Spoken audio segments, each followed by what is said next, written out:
जिथे पूर्ण जग जागही झालं नव्हतं तिथे एक साया त्याच्या हुडीची कॅप डोक्यावर चढवून निवांत चालत एका पिंजऱ्याच्या समोर येऊन खिशात हात घालून पूर्ण एटीत उभा राहिला. त्याची नजर थेट समोर खुर्चीला बांधलेल्या राघवेंद्रवर होती, जो सध्या बेशुद्ध होता. पण त्या सायाने राघवेंद्रवर अशी काय नजर रोखलेली जणू तो आता ह्या क्षणी त्याच्या शरीराचे 100 तुकडे करून टाकेल. आणि तो करणारही होता, पण त्याच्या पद्धतीने.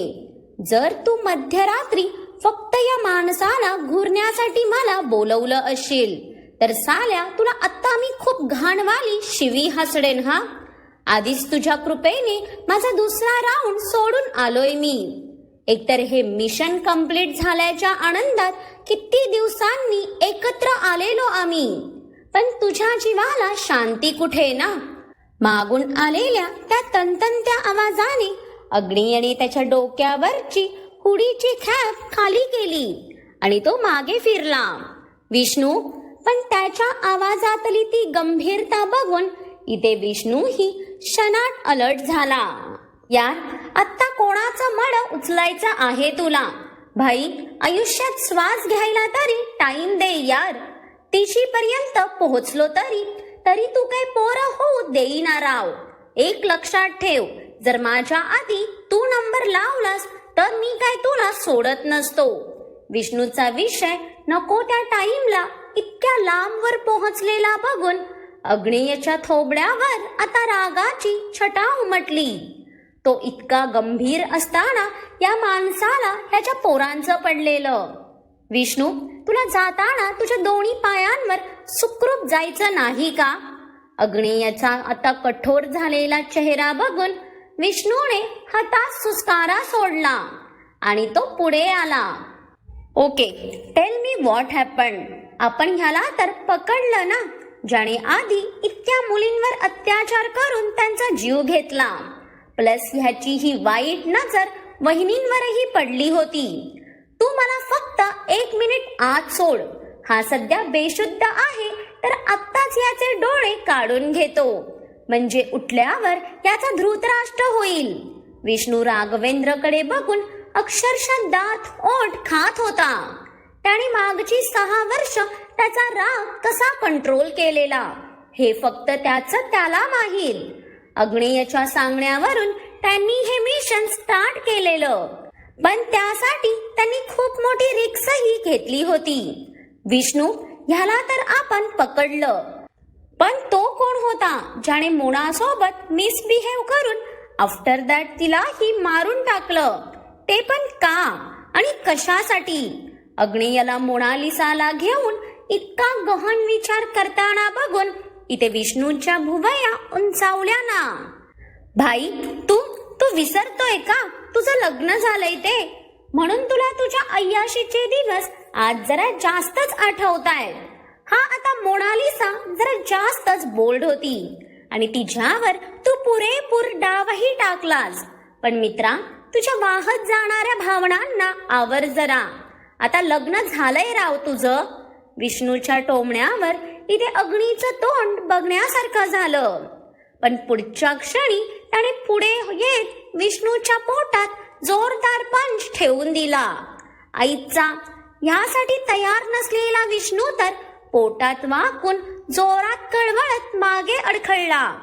साल्या, मी माझे श्वास बंद झाल्यावरही माझं आणि माझ्या प्रिन्सेसचं लग्न विसरू नाही शकत.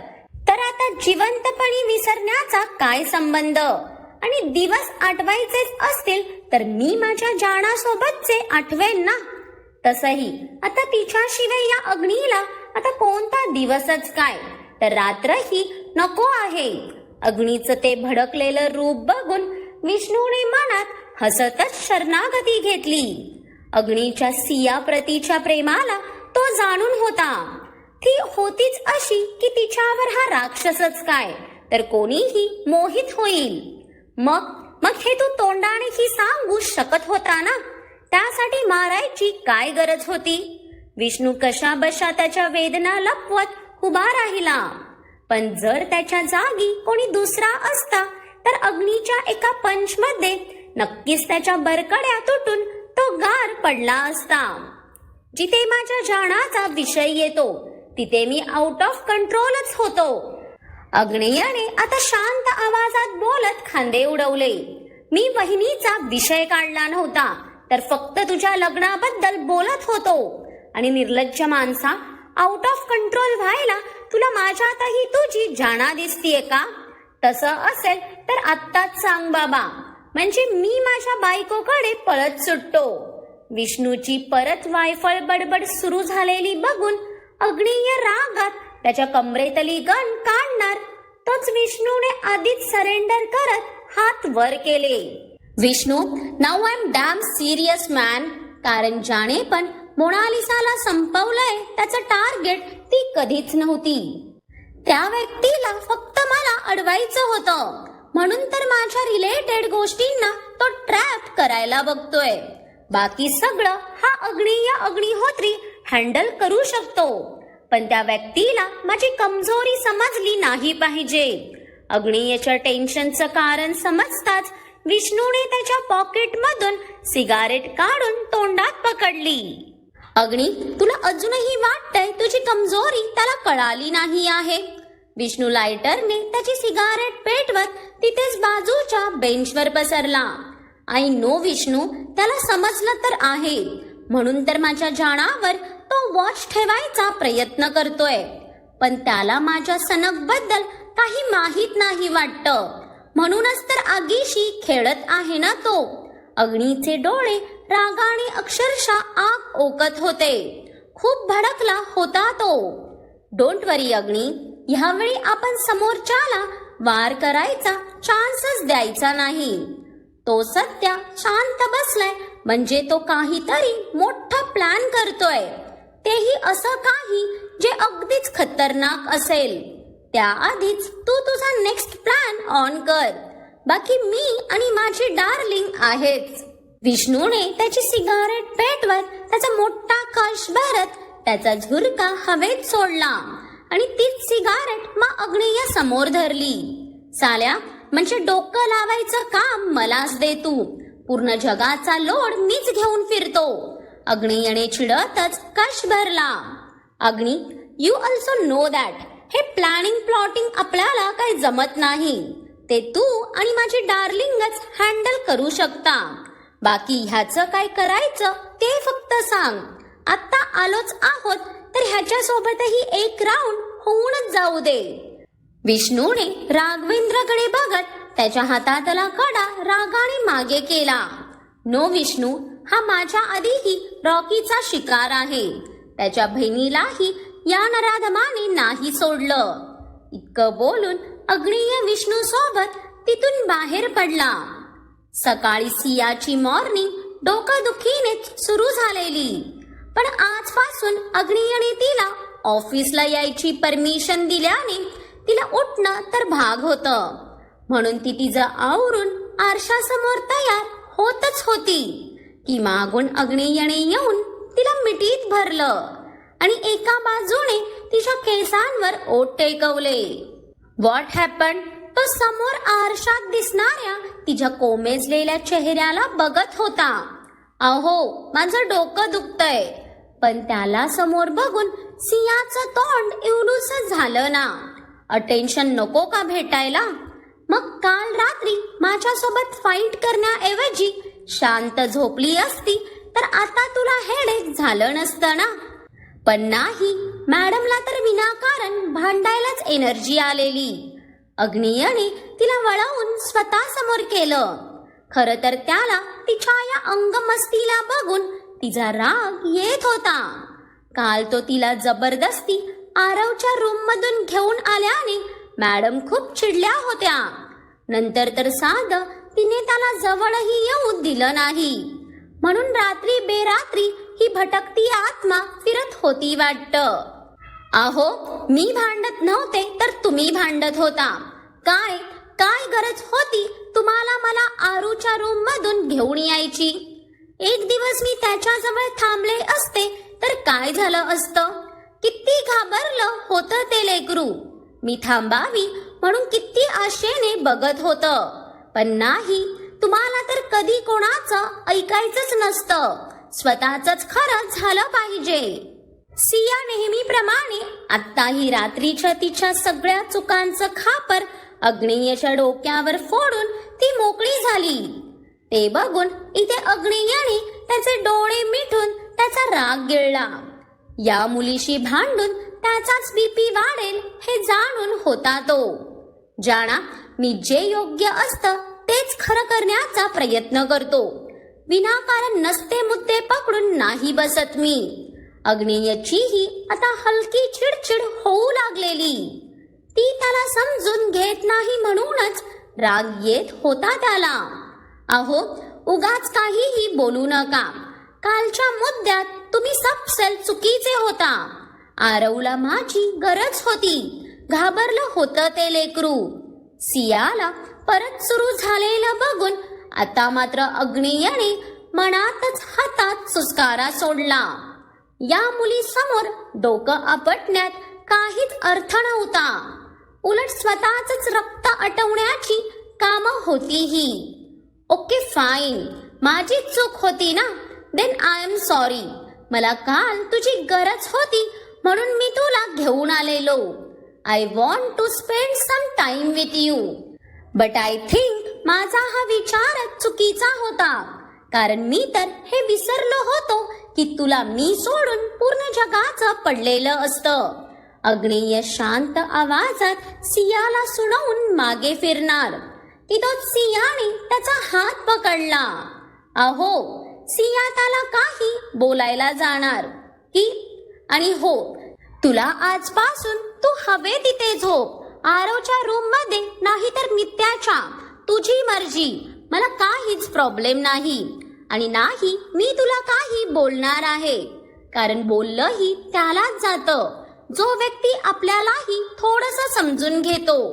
अग्नेय काहीशा रागात तिथून तडक बाहेर पडला. अहो, सिया त्याला आवाज देईपर्यंत साहेब गेट पर्यंतही पोहोचले असतील. इतक्या काय रागात तडातडा गेलेला तो. अरे देवा, हे तर माझ्यावर रागवून गेले. पण ह्यात इतकं रागवायचं काय होतं? माझं चुकलं तर तसं सांगायचं ना मला. पण इथेही फक्त राग राग करून गेले. त्यांना माहित आहे ना, त्यांची सिया थोडी वेंदळी आहे. यांना माझी गरज होती ही गोष्ट तर आरवच्या नादात माझ्या डोक्यातून खरंच निघून गेली. सियाला आता अग्नेय दुखावून गेलेला बघून स्वतःचाच राग आला. पण बाई, तो रात्रीपासून तुला समजावत असूनही तुला काही समजेना, आणि आता म्हणतीये समजवायचं ना. खरंच पूर्णच्या पूर्ण अवघड आहे या मुलीचं. काल रात्री आरवच्या रूम मधून आल्यावरही त्याने तिला जवळ घेण्याचा खरंच खूपच प्रयत्न केलेला. खूप विनवतही होता तो तिला. पण ही हट्टी कार्टी तेव्हा रागात अडून बसलेली. त्याच्यावर खूप रागवली देखील. पण आता तिचं वागणं आठवून तिचंच मन तिला खाऊ लागलं. पण नेहमीप्रमाणे चुका या मॅडम करतात, पण बदनाम मात्र आपला अग्नी होतो. कालचा विष्णूचा शाप अग्नियाला खरंच लागलेला वाटतं, कारण सियाने नंतर त्याला स्पर्शही करू दिला नव्हता. इकडे आरव दुखी चेहऱ्याने सोफ्यावर पसरला होता. नित्या ट्रीपला निघून गेली असणार ह्या विचारात त्याचं हृदय खूपच दुखावलं होतं. तिच्या समोर स्वतःच्या भावना एक्सप्रेसही करता न येण्याचं दुःख करावं की तिला त्याचं प्रेम समजता आलं नाही याचा राग करावा, हेच त्याला कळत नव्हतं.